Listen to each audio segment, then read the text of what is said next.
The airport buzzed with routine, rolling suitcases, flight announcements, and passengers rushing to their gates. But in a single instant, everything changed.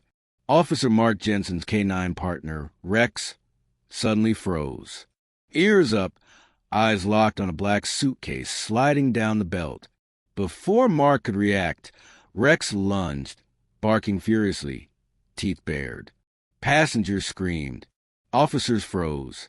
Fear rippled through the terminal. No one understood what was happening. Security rushed in as the bag tumbled to the floor. "What's wrong, boy?" Mark shouted, pulling him back. But Rex wouldn't budge.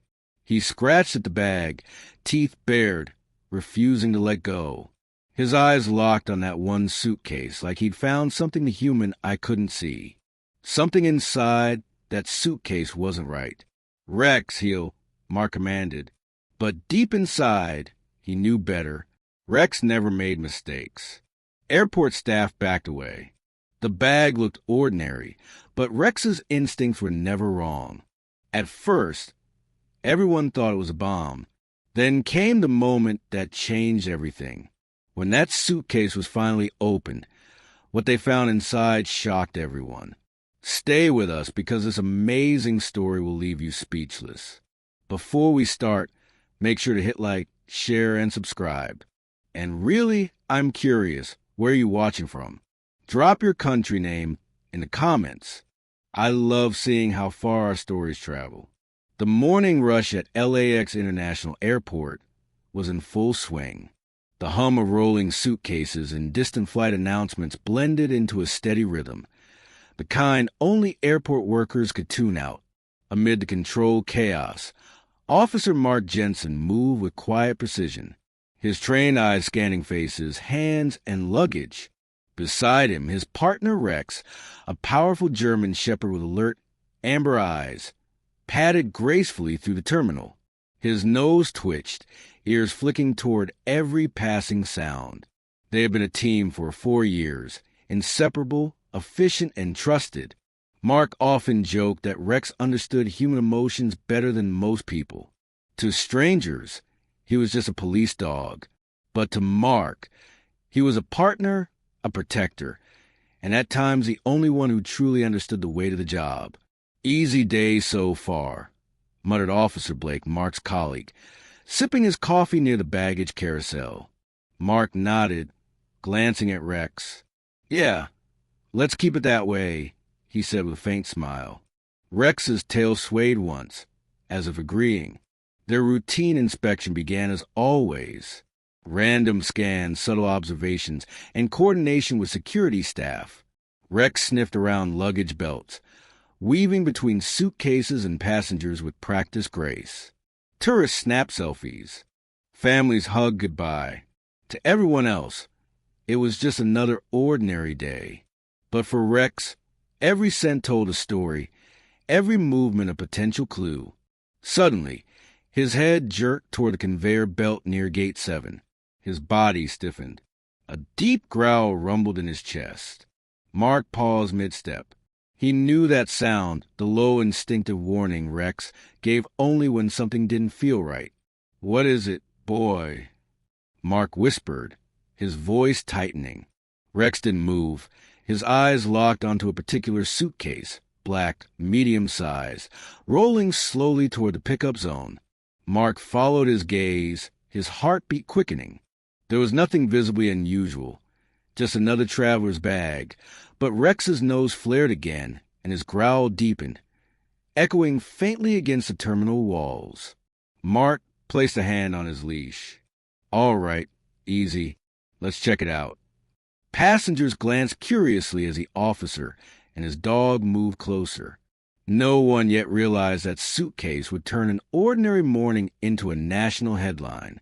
The conveyor belt clanked softly as more suitcases rolled into view, but Rex's focus didn't waver. His growl deepened, reverberating through the air like an approaching storm. Mark tightened his grip on the leash. "Rex, steady," he said under his breath, though his own pulse was far from calm. The German shepherd's muscles tensed, tail rigid, ears locked forward. Then, without warning, Rex lunged, teeth bared, barking ferociously at the black suitcase. The sound shattered the airport's hum. Passengers screamed, stumbling back, clutching their children and carry-ons. A security alarm blared overhead. "Well, what's happening?" shouted Officer Blake, spilling his coffee as he ran over. "Stay back," Mark ordered, pulling Rex to heel, but the dog refused to back down. His bark was sharp, desperate, the kind that came from instinct, not training. Something inside that suitcase had triggered him in a way Mark had never seen before. A crowd began to form. Phones were raised. Someone whispered, "Is it a bomb?" The word spread like wildfire through the terminal. Within seconds, fear turned into panic. Passengers fled toward exits, their luggage abandoned. The carousel continued its endless rotation, carrying other bags as if oblivious to chaos. Mark's radio crackled. "Unit 12, report. What's going on in Zone C?" He pressed a button. "This is Officer Jensen.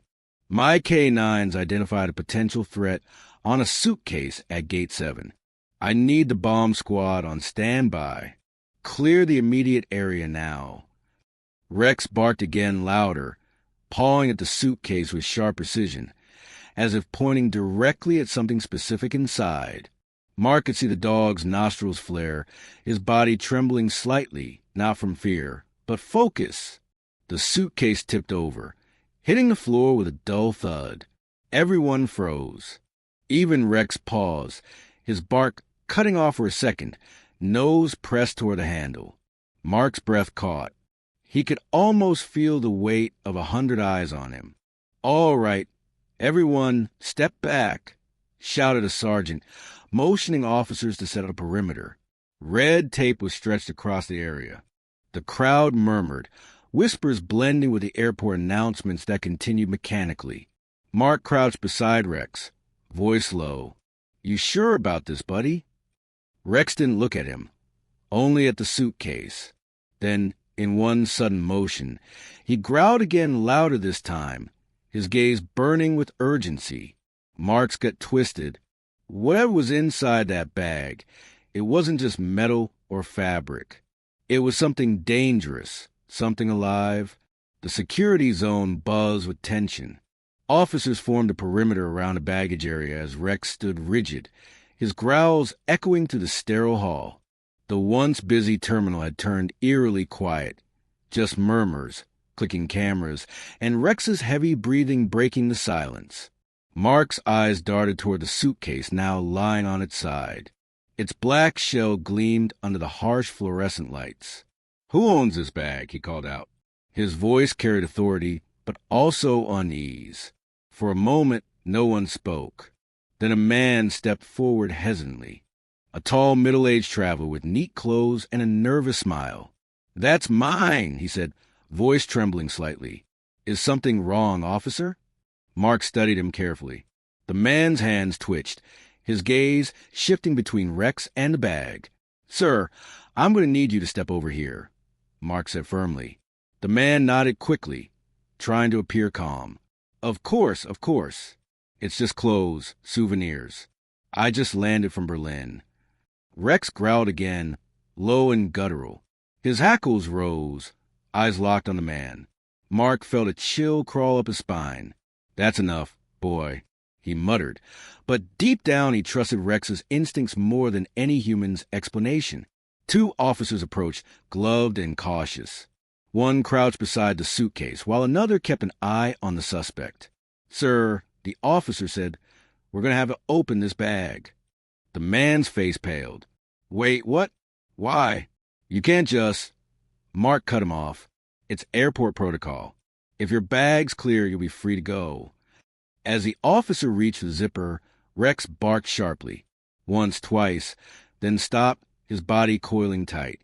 The sound froze everyone in place. Mark motioned for the officer to pause. "Hold on," he said quietly. "Let's x-ray it first." Moments later, a portable scanner was rolled in. The technician positioned it over the suitcase, eyes flicking to the monitor. The outline appeared a dense core in the center, metallic fragments scattered around it. "It's unusual," the technician murmured. "Not explosives, but something concealed." Mark's jaw tightened. The suspect swallowed hard, sweat beading on his forehead.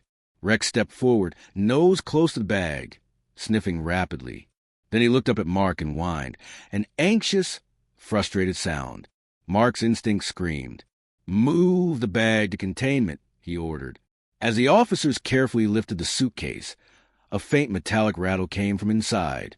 The man's face drained of color. Whatever was hidden in there, it wasn't ordinary luggage. The containment team arrived within minutes, their heavy boots echoing across the marble floor. The black suitcase now sat isolated behind protective barrier marked with bright yellow tape. Passengers had been moved far back, their anxious murmurs mixing with the distant announcements for delayed flights. Rex stood beside Mark, panting softly, but never taking his eyes off the bag. His body language had changed, less aggressive now, more alert, like he was waiting for something. The bomb squad technician crouched, sliding a remote-controlled scanner toward the suitcase. Everyone held their breath as a small robotic arm lifted the lid slightly. The monitor flickered with images. Clothes neatly folded, a toiletry bag, a small box, and nothing that looked like a weapon or explosive. "It's clear," the technician announced after a tense pause. "No explosives detected." A wave of relief swept through the room. One officer exhaled audibly. "So it's a false alarm?" he asked, glancing at Mark. Mark didn't answer. He was watching Rex, who hadn't relaxed. The dog's ears twitched, his gaze still locked on the suitcase. Something didn't add up.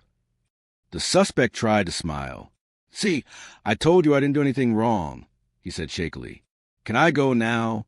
Mark folded his arms. "Not yet, sir.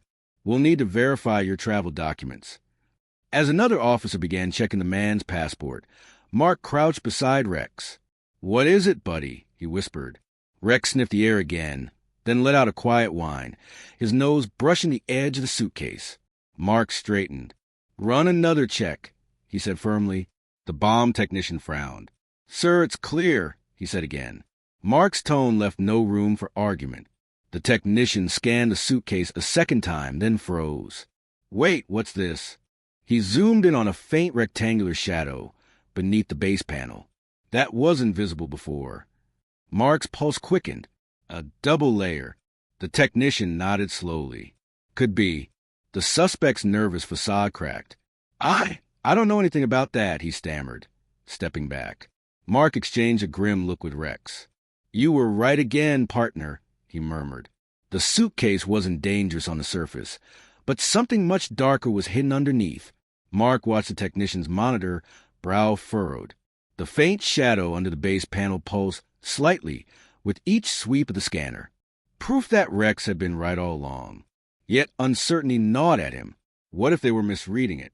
What if this wasn't danger but some harmless mistake? He glanced toward the suspect. The man stood between two officers, fidgeting nervously, his voice shaking. "Officer, please. It's just a misunderstanding. Maybe the suitcase got switched at the airport. I don't know anything about any secret compartment." Mark studied him in silence. He'd heard hundreds of excuses before, and something about this one didn't sit right. The man's eyes darted everywhere except at Rex. Rex, on the other hand, hadn't moved an inch. His stare remained locked on that suitcase, chest rising and falling in controlled breaths, as if he were waiting for Mark to act. "Jensen," said Sergeant Hill, approaching. "Bomb squad says it's not explosive. Let's turn it over to customs and move on. We've already caused enough panic." Mark hesitated. "I'm not convinced it's clear." Hill frowned. "You're saying you don't trust the scanners?" Mark's voice was steady but sharp. "I trust my partner.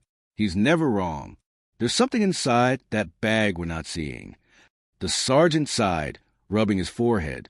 "You really want to rip open a passenger's suitcase in front of a crowd because your dog's acting jumpy?" Mark met his eyes. "No, I want to open it because he's not jumpy. Me certain." The silence hung thick between them. Then Hill finally nodded, muttering, "All right, fine, but this one's on you." Mark crouched beside Rex, patting his neck gently. You heard him, buddy. Let's see what you found. The technician carefully removed the suitcase's outer lining, exposing a second layer beneath. Sweat glistened on his temple as he pried at the false bottom with a tool. A soft click echoed. The panel lifted slightly, revealing a stack of envelopes wedged inside. Mark's stomach tightened. He pulled on gloves and lifted one. Inside were dozens of fake passports and forged IDs. He exhaled slowly. "So that's what you were barking at," he murmured to Rex. The crowd didn't know it yet, but this wasn't just a random suitcase. It was a key to something far bigger. The room fell into stunned silence. The faint hum of the X-ray machine was the only sound. Mark stood frozen, staring at the envelopes spread across the inspection table, each one stamped, sealed, and labeled with different countries and names. None of them matched the man standing before him. Sergeant Hill leaned closer, voice low. "What in the world?" Mark picked up one passport carefully. The photo showed a young woman, but the hologram shimmered oddly under the fluorescent light. He flipped it open, inspecting the seal. "These aren't just forgeries," he said slowly. "They're professional grade, like something out of an intelligence op." Rex sniffed the table, circling the suitcase again, nose brushing against the fabric seams. Then suddenly he stopped, body going rigid once more. A low growl built in his throat. Mark's instincts kicked in. "He's found more," he said, gesturing for the technician to step aside. "There's something else in the frame." The technician frowned. "We already found the false bottom." Mark shook his head. "No, that's what they want us to find." Rex began scratching near one corner of the suitcase, claws scraping against the stitching.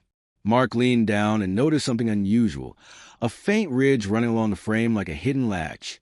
He took a knife from his belt and carefully slid it along the edge. A soft click echoed through the room. The panel shifted slightly. When Mark lifted it, everyone leaned in.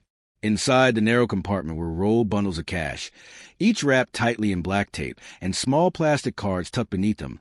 Credit cards, SIM chips, and digital key drives. The suspect's composure shattered. "I swear I didn't know about that. Someone must have—" Mark cut him off sharply. "Save it." He held one of the drives up to the light. "This isn't money smuggling. This looks like a network." Hill exhaled, shaking his head. "Identity theft? Banking fraud." Mark glanced toward Rex, whose ears perked at the mention of the words network and fraud, as if he sensed a shift in energy. "No," Mark replied, voice low. "Bigger. This could be part of the passport scam that's been hitting airports across Europe."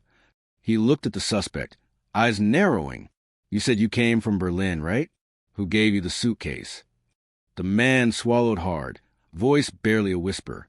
"A woman, blonde hair, said it was a gift. I didn't open it, I swear." Mark's gaze hardened. "You expect me to believe that?" Rex gave a single bark, sharp and commanding, almost as if he shared Mark's disbelief. Hill looked at Mark. "You want to call Interpol?" Mark nodded slowly, eyes still locked on the suspect. "Yeah, but first I want to know who this woman really is." Rex turned toward the terminal glass, ears twitching. Somewhere beyond those walls, the real mastermind was already on the move. The suspect's face had turned ghostly pale. Sweat dripped down his temples as officers photographed the evidence spread across the table. Fake passports, stacks of foreign currency, encrypted chips, and SIM cards that could connect a global web of fraud. Mark crossed his arms, voice firm but calm. "You want to start talking, or should I let the federal team handle this?" "I told you," the man stammered, voice trembling. "I don't know what this is. Someone must have switched my bag." Mark raised an eyebrow. "At an international checkpoint? You expect me to believe that?" The man's breathing grew shallow. "Please, I'm just a businessman. I sell electronics and small parts adapters. Someone must have framed me." Rex, sitting beside Mark, growled low, sensing the man's anxiety. His sharp gaze never wavered. The suspect tried to look anywhere but at the German shepherd's intense stare. Mark leaned forward, slightly. "You say you sell electronics? Then maybe you can explain what these microchips are doing hidden inside your suitcase." The man froze. His lips parted, but no words came out. Sergeant Hill approached, holding a document from the evidence table.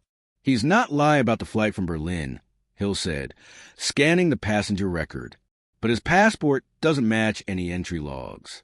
The ID number doesn't exist." Mark's expression hardened. "So even your name's fake?" The suspect's hands began to shake. "Listen, I didn't make those. I was asked to carry the bag. That's it." "By who?" Mark demanded. The man hesitated, glancing around nervously, as if the walls themselves had ears. "She said she'd meet me at arrivals. Blonde, mid-30s, expensive coat. She gave me 5,000 euros to bring the bag through customs and leave it at a locker near Gate 12. Mark exchanged a look with Hill. It was the same pattern they'd seen in recent smuggling reports. Innocent-looking couriers used to move illegal items through international borders without knowing the full operation. But what struck Mark most wasn't the man's confession. It was Rex's reaction. The dog's ears twitched toward the glass window again, his nose flaring. He stood suddenly, tail rigid, staring past the suspect toward the crowd outside. Mark followed his gaze through the glass. Just beyond the security tape, a woman in a red coat stood watching, calm, unmoved. And when Rex growled again, her eyes met his, cold and knowing. Then she turned and disappeared into the crowd. The woman in the red coat vanished into the sea of travelers before Mark could react. "Get eyes on her," he barked into his radio. Red coat, blonde hair, mid-30s, heading toward Terminal C. Officers sprinted in every direction, weaving to the flood of passengers. But within moments, she was gone, swallowed by the endless lines of people, luggage, and noise. Mark clenched his fists. She knew we were on to her. Sergeant Hill stood beside him, scanning the area. "You think she's the one who planted the bag?" Mark nodded grimly. "Not planted, organized. That man's a mule. She's a handler." He turned back toward the evidence table where the confiscated suitcase sat open, its hidden compartments now fully exposed. Rex sniffed around again, pacing uneasily. Mark crouched beside him, patting his neck. "You did good, boy, but something tells me this goes way beyond fake IDs." He'll open one of the small chip cases found inside. "These aren't just stolen data drives," he murmured, eyes narrowing. "They're encrypted with banking access codes and look like digital keys." Mark's mind raced. Identity theft, financial breaches, all connected to travelers. He pointed to the pile of passports. Each name represents a different person. A cover, a shell. Hill exhaled. "You're saying these people don't even know their names are being used?" "Exactly," Mark said. "She's using real flight records to move stolen digital identities through airports disguised as physical travelers." Rex barked sharply, breaking the silence. His gaze darted to a security monitor on the wall, live CCTV feeds from the terminal. Mark's eyes followed the screen and froze. There she was again, the woman in the red coat, calmly walking toward the escalator leading to departures. "She's heading out." Mark shouted, "Rex, with me?" They bolted toward the terminal, boots pounding against the polished floor. The suspect shouted after them, "You don't understand. She's dangerous." But Mark didn't stop. His focus narrowed to a single mission: catch her before she disappeared for good. Passengers turned in surprise as the K-9 unit sprinted past. Rex's nails clicked against the tiles, his bark echoing like thunder. Mark's radio crackled again. "Jensen, she just passed Gate 10. He pushed harder, voice sharp with urgency. "Don't lose her. That woman's the key to everything." Rex growled deeply, leading the charge. The chase had begun, and this time instinct wouldn't let her escape. Mark sprinted through the crowded terminal, weaving between startled passengers as Rex led the charge, nose to the ground, pace relentless. The woman in red moved fast, slipping through security lines with chilling precision, as if she knew every camera angle, every blind spot. "Gate 10. "She's heading for Gate 10, shouted an officer over the radio. Mark's breath came sharp and fast. "Seal off exits now," he commanded. Rex barked once, signaling a turn. They veered left, cutting through a maintenance corridor. Mark could hear the woman's heels clattering on the tiles ahead, light, rhythmic, unhurried. She wasn't running. She was leading them. They burst into the terminal lounge. But she was gone. Only her scarf lay draped over a chair, bright red against a dull gray upholstery. Mark picked it up carefully. It was still warm. Rex sniffed it, then turned toward a cluster of lockers near the corner. He began scratching the metal door one with focused determination. "You think she left something here?" Mark asked. He grabbed a crowbar from a nearby maintenance cart and pried open a locker. Inside was a small black pouch and a burner phone, screen still lit with a blinking green icon. Hill's voice crackled through the radio. "Mark, we're tracing her through surveillance. Any luck on your end?" Mark stared at the phone. She left him a signal. The screen flickered to life, displaying a message. Too slow. A chill ran down his spine. He tapped the screen, but instantly rebooted, showing a string of encrypted codes before shutting off. Rex growled, pacing nervously. Mark turned to the technician, who had just arrived with a portable analyzer. "Can you recover what was on this?" The man connected the phone to a scanner. Lines of code filled the screen. "It's transmitting a data packet. Wait, this isn't local. It's bouncing between airport networks. She's sending information remotely." Mark's heart pounded. "What kind of data?" The technician's eyes widened. "Passenger biometrics, passport scans, security credentials, incorporated. She's siphoning live data from airport systems." Mark's voice dropped to a cold whisper. "She's not just smuggling identities. She's stealing them in real time." Rex barked sharply again, eyes darting toward the observation deck above.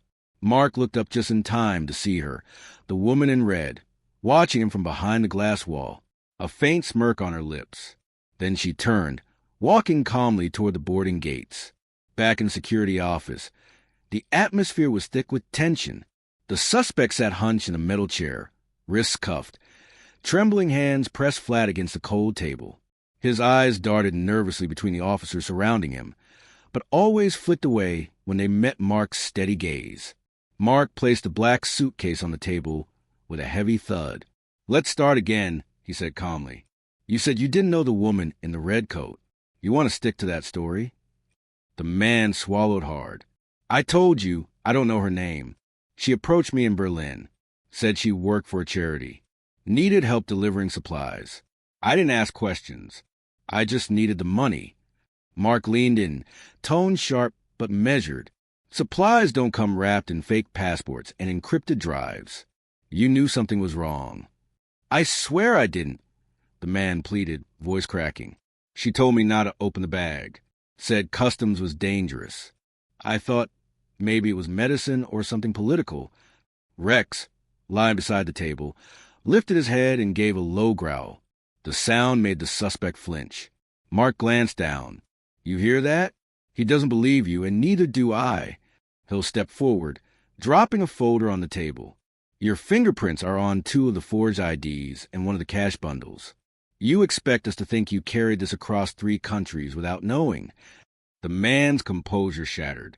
Okay, he blurted out, eyes wide with panic.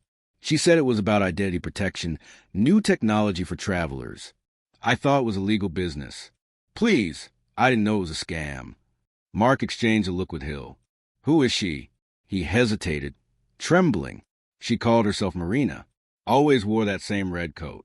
Said she'd meet me once I landed and take the bag." Mark's jaw tightened. "Where was she taking it?" "I don't know," the man whispered, shaking his head. "But she wasn't alone. There were others watching. She mentioned something about Phase 2 happening tonight." Rex's ears perked at those words. Mark felt a knot tighten in his gut. "Phase 2?" he repeated quietly. "What is it?"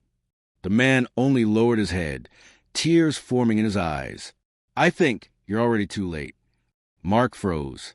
Outside the interrogation room, an alarm suddenly blared. Loud, piercing, urgent. Rex was already on his feet. The piercing sound ripped through the airport, echoing off the glass walls like a siren of chaos. Passengers turned in confusion.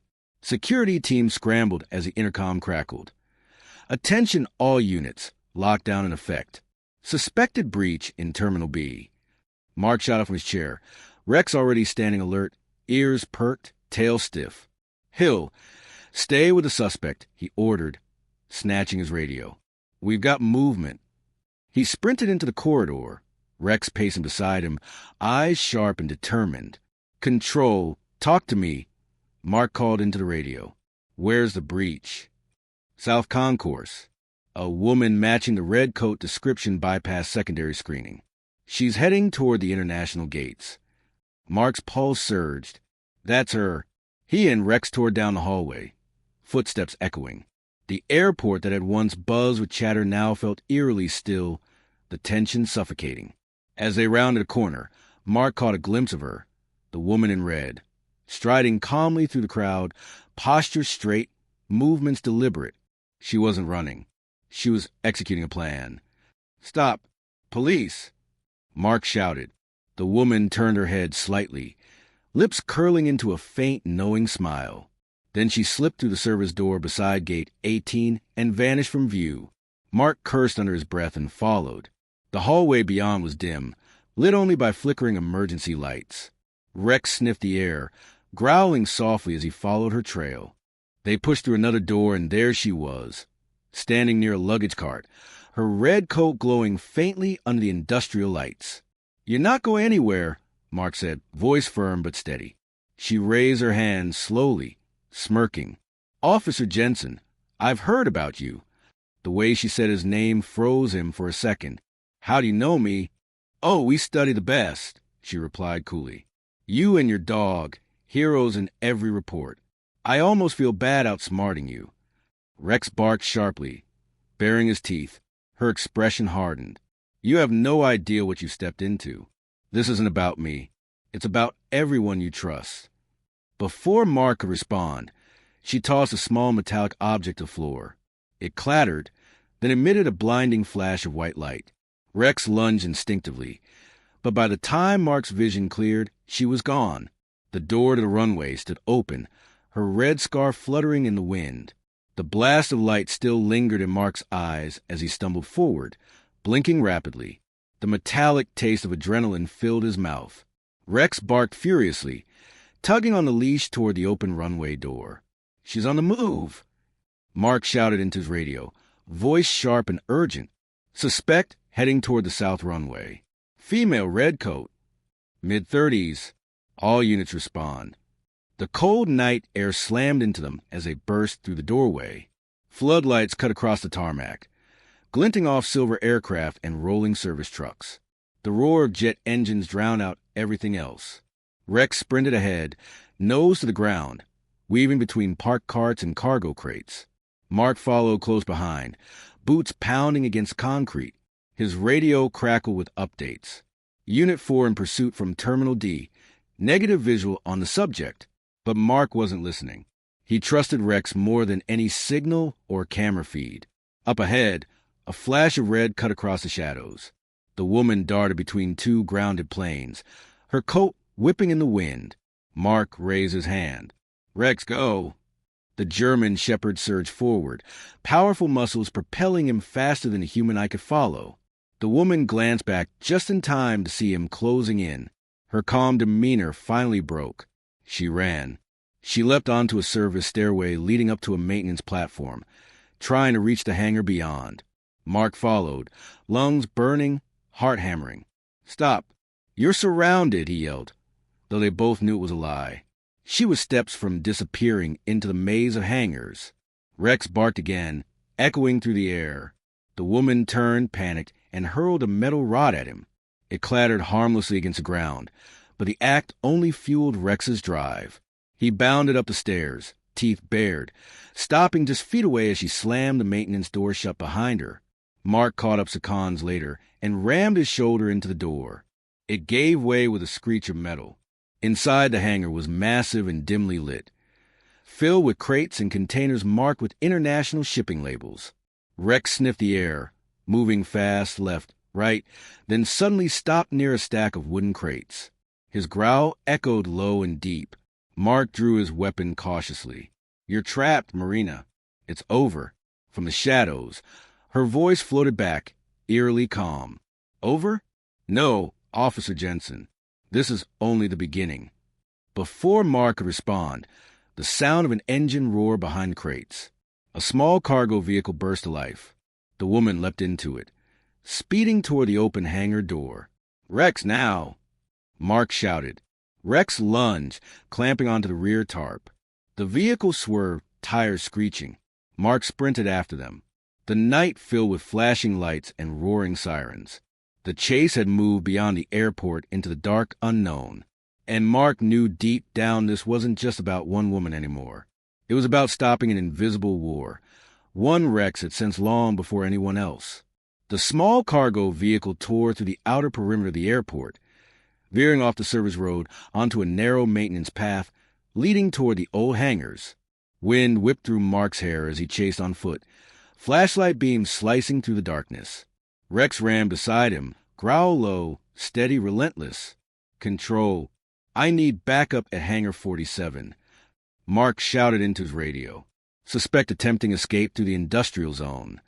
"Copy that, Jensen. Units en route." But he couldn't wait. The vehicle was slowing ahead, sputtering smoke rising from its back wheel. Rex barked sharply. "That's it, boy. She's cornered."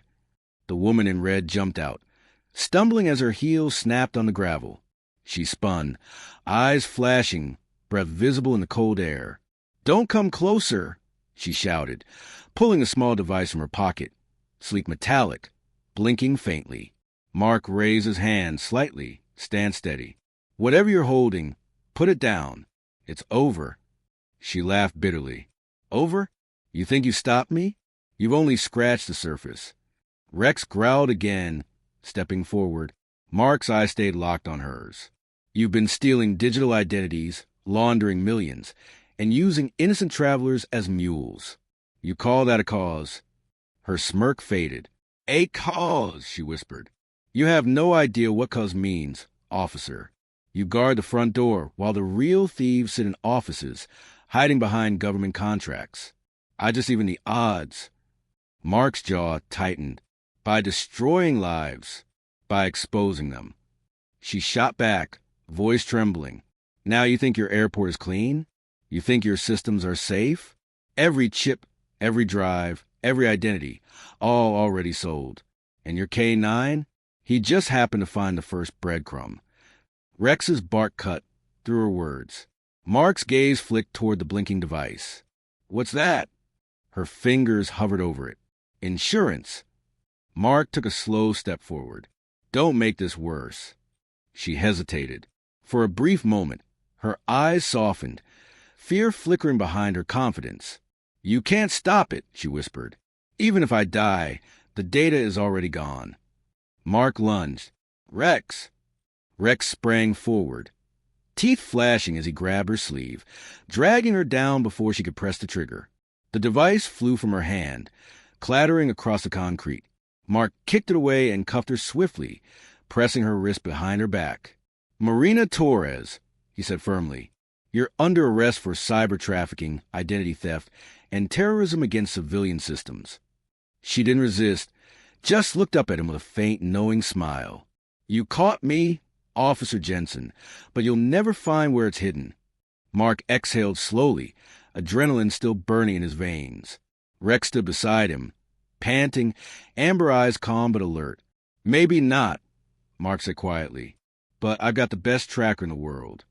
For the first time that night, Marina's smile faltered. Dawn crept over the horizon, washing the airport in a cold, silvery light. The chaos of the night had given way to silence, the kind that only comes after truth is finally uncovered. Mark stood inside the command center, eyes fixed on the digital display filled with data streams, intercepted signals, and a single blinking line tracing back across continents. Rex sat quietly beside him, for still damp from the night air, eyes alert even as exhaustion weighed on them both. "Sir," said Agent Cole from the Cyber Division, walking over with a tablet in hand, "you were right about everything. The data drives recovered from the Suitcase contain access keys to hundreds of stolen identities, including airline personnel, government employees, even intelligence officers." Mark's jaw clenched. "How far does it go?" Cole exhaled. "Farther than we thought. Marina wasn't working alone. The system she built connects through encrypted servers across 5 countries. Every time someone checked in or scanned a boarding pass, their information was cloned and rerouted to a hidden database. Mark looked at the screen. She was stealing lives before they even took flight. Cole nodded grimly, selling them to black market buyers. Fake passports, banking access, digital fingerprints, all for the highest bidder. She used the airports themselves as her network. Rex shifted, growling softly as if sensing the weight of what they'd uncovered. Mark crouched beside him, scratching his neck gently. "You stopped it, buddy," he said. "You were the first to know something wasn't right." Cole continued, "If your dog hadn't detected that suitcase, we'd still be blind." Her next move was targeting the National Traveler Database. She would have gained access to millions. Mark's gaze hardened. Not anymore. Behind them, the interrogation monitor flickered. Marina sat handcuffed in the holding room, her red coat draped over the chair beside her, her expression unreadable, calm, almost content. When her eyes met the camera, she smiled faintly, mouthing something. Cole leaned forward. What did she just say? Mark read her lips slowly. You stop one airport. There are others. The words hung heavy in the air. He exhaled deeply. Then we'll stop them all. He turned toward Rex, who watched silently, tail flicking once against the floor. Looks like our shift isn't over yet. Rex barked softly, not in alarm this time, but in quiet understanding. Together, they had uncovered the truth. But the hunt for the rest of the network had only just begun. 2 days later, the airport returned to its usual rhythm. The hum of engines, the echo of rolling suitcases, the endless cycle of arrivals and goodbyes. But for Officer Mark Jensen, everything felt different. He stood by the large glass window overlooking the runway, sunlight spilling across the polished floor. Beside him, Rex sat proudly in his K-9 vest, gaze calm yet alert, watching planes ascend into clouds. The chaos of that night felt distant now, yet the memory lingered, etched into both of them. Sergeant Hill approached quietly, holding a folded newspaper. You made the front page, he said with a faint grin, handing it over. The headline read, Police Dog Foils International Airport Scam. Millions saved. Mark chuckled softly, glancing at Rex. Guess someone's getting famous again. Hill smirked. He's the hero we all needed. Then his tone softened. You did good, Jensen. The higher-ups are calling it one of the biggest security breaches ever stopped, and Interpol's confirmed. Marina's network is falling apart. Mark nodded, a quiet pride warming his chest. Good. Maybe now people can travel safely again. Rex tilted his head as if understanding every word. Mark crouched down beside him, running a hand through his fur. You did all this, buddy. You trusted your instincts when everyone else thought it was just another suitcase. Rex's tail thumped lightly against the floor, amber eyes steady and loyal. Across the terminal, a little boy holding his mother's hand spotted the K-9 unit and waved excitedly. Mom, look, that's the dog from the news. Rex perked up, ears twitching. Mark smiled. Go ahead, say hi. The boy approached timidly, reaching out a hand. Rex leaned forward, licking his fingers gently.